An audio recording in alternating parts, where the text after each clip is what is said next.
Maganda ang simula ni Grandmaster Wasisoso. Tatlong sunod na panalo agad dito po sa ginaganap na Title Tuesday. At round number 4 with perfect score. Kalaban na po si Grandmaster Hansen Eric ng Canada. Aba, center game ang tinira ni Wesley So dito. By the way, kasali po sila Hikaru Nakamura, sila Magnus, at actually ito po ang standing. Pakita ko na din siguro, isingit lang po natin. No? Habang naglalaro, mabilisan lang. Ayan po yung standing. Oh. Ayan, Dennis Sasabik, Fabiano Hikaru. Si Magnus natablahan nung round na 1 pa lang eh. Oh, natablahan si Magnus. So marami po pong perfect score. Ang daming kasali. Ayan sila Oro, Arjun Erigay. Si Magnus 2.5 kasi may tabla ayun. Ayun, 2.5 lang, oh. No? Anyway, sila niya po, kasali din po dyan. Marami po naglalaro at ayan na nga po ang nangyari sa labanan ni Wesley. Center game po tawag dyan sa opening po nila. Ayan. So, ang idea po talaga niyan, queenside castling yung white, kingside yung black, tapos bobombahin ang atake.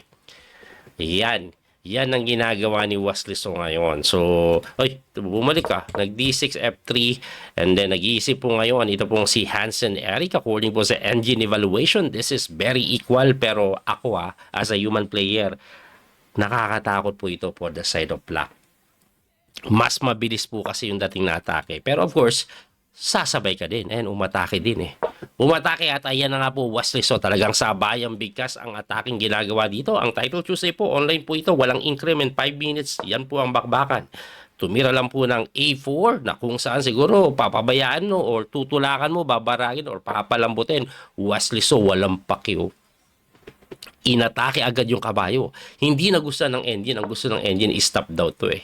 Pero wala eh. Pinahintulutan lang ang A3. At ayan na nga po, in A3 finally ni Wesley. Mapipilitan niya. Tumakbo na nga po, nag-bishop to C5. Anong gagawin ni Wesley? H4 na ba? Para tuloy-tuloy po yung atake. Yan na nga po yung ginagawa. Tuloy-tuloy ang atake mga sir. Ito naman po si Hans Mokniman or Hansen Eric. Hans kasi pareho eh. Si Hansen Eric, abay tumalon lang po sa knight E5 at hindi naniniwalang ended yan. Sinasabing lamang na daw po talaga si Wesley. Tuloy-tuloy lang atake. Huwag mo nang pansinin yung mga pinagagawa niya. At parating na nga po yung mga po ni Wesley. Dinevelop naman po yung bishop kahit papaano may konting tutok dito pero hindi ramdam ni Wesley. Kining mo ba nga lang eh. At nag-sacrifice numpun mo nga sir. Grabe, nagpakain lang. Well, ano ba mangyayari pag kinapture? Ayun, gaganito yun eh. Ayan, no? Ay, rock lang pala. Ayan, no? At according sa engine evaluation, for some reason, hindi po talaga nagustuhan ng engine yung tirada ni Wesley So na yan. Kasi po nagkaroon po ng matinding counterplay. Mas nauna pa siyang nabutas. At hindi naman losing ito, equal lang. Wesley So nag-develop po ng piyesa. Tingnan natin kung anong gagawin dito ni Hansen Eric. Makita niya kaya yung tamang tira. Alam niyo kung ano yung tamang tira? Eh di hindi yung mali. Basta, isang gala naguluhan, sacrifice daw. Pag nakita ni Hansen Eric yung magandang sacrifice na yan, abay, just player siya. Kasi pagka-sacrifice pala, may capture, tapos dito ka. Ang mangyayari, pag gumalaw, may pressure, bishop takes nakapin po kasi. Oh. Tapos may mga knight pa sa C4 later on, dahil mawawala na yung bishop na nasa may B5. Nag-iisip si Hansen Eric, isa-sacrifice na kaya. Isa-sacrifice na kaya. Oh. Nag-iisip sir eh. Pwede din daw po capture dito. Take sabay ganito. Oh. Ba? Pwede. Ay, sinocrifice. Nakita. Abay, nakits. Nakita niya sir. So, mapipilitan niya depensahan ng Yoka Baby, di ba? Walang iba eh. Other move will ended up losing the game. At ayun na nga po, yun lang tumira ng Bishop C4 na hindi kagandahan. Ano ba yung tamang tira? Abi, analyst po natin, no? Kasi napakaganda po ng 8-6 na ere. Dahil pag ikaw ay tumulak kay own, eh, pag hindi mo pinansin, matataas mo ka, ganun, mabubutas po. Grabe ah. Matindi yun, no? So, pinakain na lang ito ni Wes, eh. Sa'yo na yan, sir. Wala na tayong pakialam dyan. Oh, pinapakain na lang. Pinapakain na lang, pinapalamon na lang. Ano ang gagawin ngayon? Abay, nag-iisip po. Ito pong si Hansen Eric. Wesley So is up by more than a minute. Aha. Grabe, no? Ano ba mangyayari pagka-capture? Ano ititira? Capture siguro, no? Tapos pag gumanito ka ulit, gaganito ang ka eh. Mamatihin ka na eh. I think ganun yung gagawin. At umatras na nga lang, pero Queen H2. Kasi ganun pa rin tema. Oh, diba? Sige, tikman mo, kakainin ko to. Kasi mati agad ang resulta, guys, eh. Kaya sabi ni Wesley, it's all yours, baby. Sige, kainin mo na yan. Sa'yo na yan. Hindi ko naman pinagdadamot yan o pinagkakait yan. Basta importante, aking king mo. Yun ang gustong gawin ni Wesley. So dito, hindi na nga makatira si Hansen Eric. Hansen is down by almost 2 minutes na. Grabe si Hansen Eric, ah. Di makatears, oh. Si Hansen Eric, sikat po yan na streamer. Si Chessbra, host po yan ng chess.com sa maraming torneo. Grabe, oh. Oh. Hindi makatira. 1 minuto na lang si Hansen Eric dito. 2 minuto na mahigit ang kalamangan dito ni Wesley.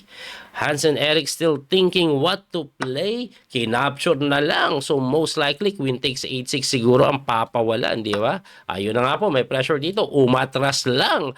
At pagkatras, ano nang gagawin? Yan yung tanong na matindi. Kasi ganun pa rin, may pressure pa rin po siya dito. Wow, ah. Mahirap pa rin, ha? Alam mo sabi ng engine, bro? Ano bang sabi ng engine? Grabe, ah. Grabe yung engine. F4. F4 ang gusto ng engine. Pagka-capture mo, F5. Pero Wesley so, tumikim lang sa pawn doon sa Gedli. Para pagka-capture, babasagin niya to. Tapos, ito po talaga gusto niyan. Yun ang aking pananaw, no? Gusto niya po dito para mamatihin. Kaya nga si Hansen Eric, instead of taking the knight, no, kahit libre yung knight, inatake mo na yung reyna para lumayo ng tuluyan. Oh, anong gagawin? Dito pa rin ba? Ngayon, pagkatira kasi doon, baka capture na to. Sabay capture siguro doon. At yun na nga po ang nangyari. Kinapture na po yung bishop. There you go. Bishop C3 pa rin po siguro yung gagawin yan. 2 pieces for a rook naman, eh. Tapos maraming pawn. There you go. Oh, pwedeng ganun-ganun pa rin yan, eh.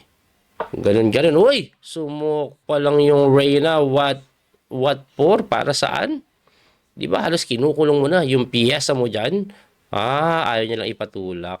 Wow, binantayan po siguro. Pero inatake yung reyna. Where are you going? Chuchuchudora. Queen to F4 was played. Ayan na nga po ang ginawa. Oh, baka ako dito. Ganun. Di ba pwede yun, sir? Ay, hinamon na lang. Sabi niya, wala ka naman ng ding oras. Alay, ipalit na lang natin. May pass pawn dito. Daming pawn. Kahit na 2 pieces for a rook. Abay, tagilid ka naman doon. At yun na nga po ang ginawa. Tumatakbo lang yung reyna. Ayaw ipalit ng tuluyan. Kasi pag pinalit niya nga po, maaalangan. Ngayon, dahil umalis yung reyna, pwede na bang itulak yung F4 dito? Tulak yung F4. Wesley so nag B3 lang. Napaka-relax naman nun. Yung bishop walang magawa. Ayun, tumakbo na lang doon. Oh, tapos, what's next? Anong sunod-sunod na tirang gagawin, sir? Kinoin pusong gala. Sinacrifice ay pusong iring. Walang magaws. Grabe, mamatihin ka doon. Pag gumalaw, tatagos, mate kasi may bishop doon. Grabe naman si West. Talagang tiradang panapos lang ang ginawa. Pwede bang isacrifice? Pwede. Pwede. At yun na nga po ang ginawa ni Hansen Eric. Abay, naparesign na lang. Ano bang kasunod na mangyayari? Pagka-capture mo, ayun, mate. Dahil maghaharang ka na lang. Ubos. Pati pantububos. Napakagaling ni Wesley so doon. Matindi, guys. Grabe. Analyze nga natin to. Grabe si Wesley. Gumawa ng redundancy. Redundancy. Okay. So, ang opening po ay tinatawag na center game. Ayan. So, naatake yung reyna pero queenside magkakasling yan eh. So, yes, natempuhan siya sa development pero magkakasling talaga yan sa queenside. Ayan na nga po. Tumira lang doon and then queen to F4. Konting insight lang, guys, ha. Huwag po kayong magtaka bakit hindi po ito tinitakes. Kasi pagka capture, libre. Okay lang kasi yan. Dahil pagka queen to G3, kahit na po nakakapture ka ng pawn, underdevelop yan. Ngayon, matetempuhan yung tore. Sunod-sunod po yung pressure na ibibigay. Lalakas yung mga pyesa. Kaya, linya po yan talagang ginagawa. Anyway, balik tayo sa nangyari. Ang ginawa nga po ay normal development at dahil nga kung minsan nagcasting si Wesley, kingside si Hansen Eric, ayan o. unahan ng atake. Yan na nga po ang nangyari. O, di ba? Unahan ng atake. Oh, grabe. Ang bilis ng atake dito ni Wesley. Ayan. Bahala ka dyan. Kining mo ban pa nga ni Wesley. Pero yung B5, yan yung nagpagulo eh. According sa engine evaluation, engine po ito. Knight to D5 ang best move. Goods na goods. Kasi babasagin mo tulak, may ganun. Pag kinapture text naman, tapos may ganun. Ayun o. Yun ang number 1 engine mo. Pero tinira ni Wesley, abay libre, kainin natin yan. Yun nga lang may rook B8 oh. Tutulis ng mga bishop. Tapos pagka knight, sacrifice. Pagka sacrifice kinapture, queen to B8. Ngayon dito nagkamali si Hansen Eric eh. So tumalon po si Wesley, kaso si Hansen Eric tumira ng bishop doon na mali. Ang tamang tirada is knight here. Bakit anong tema atakado to, sir? Pag ikaw ay gumalaw, knight to A7, yun, dun pala hatawin. Tapos may mga check, grabe, no? Yun pala. Kaso hindi nakitso ni Hansen Eric eh. Yun ang ginawa. Natulakan na. At ang ganda ng tulak eh. Diba? Kasi pagkatulak po na yan, gaganon, ayun, matik ko. So, let's say, for example, kinapture to. Hindi po kasi kinapture, capture lang. Gawin natin, takbo natin, may try tayong ganun. Mamatiin ka, sir eh. Rook takes h7 lang. Grabe, sakit nun. Ang sakit. Ayan, tira ka lang rook h1, ayaw mo dito kasi may check, di ba? Tago lang. Kaso check pa rin eh. Mati pa rin. Grabe, sakit. Grabe yung tricks. Kaya nga pang ginawa, umatras, gananon pa rin. Pawn takes capture sa h7. Gumanon, mamatihin. Na kung saan umatras para depensahan. Na kung saan naman, nang hinain lang ng pawn si West. Ibalik lang po natin, Dito daw po kasi ang best move F4. Ang idea po ng F4, pang-pang. Kaya mapipilitan ganito, Queen H3. Pag kinaption na to, di ba, libre nga, meron nga pong tinatawag na pang malupitang Knight to D5 lang. Ayan, depensado to. Tapos may ganun, hirap pakita niyan. Hirap pakita yung Queen H3 lang, may depensa, walang threat na ganun. Grabe. Anyway, ang ginawa nga po is nag-knight takes to A4. Gumanon. Pagka ganon. Grabe. Kailangan talaga matras mo na yan eh. Tapos pa sa kinapture. Pagka takes kinapture yung bishop doon. Ayun naman. So, lakas naman ng bishop po. At gumawa na ng redundancy si Wesley. So, dito nakita nyo naman. Pumasok pa yung Reyna. Inatake. Pumunta doon. Hinamon. Gumanyan. And then, eto yung redundancy. Bishop. Gumanyan, and then B3 lang, napatakbo, at pagkatakbo, boom, rook takes h7, brilliant sacrifice. Brilliant sacrifice, mamatiin ka eh. Ang tanong ko sa libre yan rook lang doon, ayun, hindi makagalaw, brilliant na naman ang mangyayari. At pagka rook g6, ayan kaya ko po sinabing redundancy, brilliant, parehong rook takes h7. Ibalik nyo. Rook takes h7, brilliant. Rook takes h7, brilliant. Paulit-ulit na rook sacrifice, mate.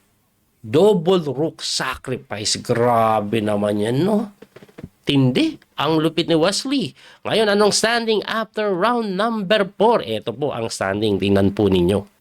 Leading po si Chong, Martin, Krapse, marami pa, Lasabik, Wesley So, si Penko.